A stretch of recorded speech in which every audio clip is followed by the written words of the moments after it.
नमस्कार, मी सौरभ कोरटकर. महत्त्वाच्या बातम्यांमध्ये आपल्या सगळ्यांचं स्वागत. बुलेटिनची सुरुवात एका मोठ्या बातमीने. पाण्यावरून सुप्रिया सुळे आणि अजित पवार यांच्यामध्ये खडाजंगी पाहायला मिळते. पाणी बंद होईल अशा धमक्या देता पाणी तुमच्या घरचं नाही असं सुप्रिया सुळे अजितदारांना उद्देशून म्हणाल्यात.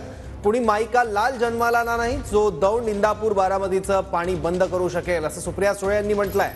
सुप्रिया सुळे यांनी अजित पवार गटावर निशाणा साधलाय. तर अगं तिथे पाणीच नाही तर कोण अडवणार असं अजित पवार म्हणाल्यात. अगं बाई, तुला आम्ही निवडून द्यायचो, उगीच बोलायला लावू नको असं अजित पवार यांनी म्हटलंय. मी भाषण ऐकलं. ओ पाणी बंद होईल काय तुमच्या घरचं पाणी आहे काय?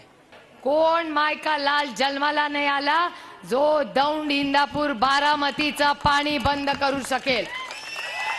कोणी नाही. जे मोठे असतात त्यांच्या समोर तुम्ही लोटांगण घालता आणि तो गरीब आहे, कष्ट करणार आहे म्हणून त्याचं पाणी बंद करता. अरे हिम्मत असेल ना, कुठल्या पंगा लेना है ना तो अपने ताकतवर से लो. अरे वो बेचारा गरीब के पीछे क्यों पड़े हो? काय काय तर एवढे काहींनी सांगितलं कोण मायचा लाल आहे दौंड बारामती इंदापूरचं पाणी अडवतो ते मी पाहते. अगं पाणीच तिथं नाही काय पाहते काय? अरे ह्यांना काही माहित नाही. आम्ही काम करायचो ही सगळी कामं करायची. त्यांना माहिती तर पाहिजे. या राहुलला विचारा की किती टीएमसीसी धरणं आहेत, किती पाणी पुण्याला प्यायला जातंय, किती पाणी शिल्लक राहतंय.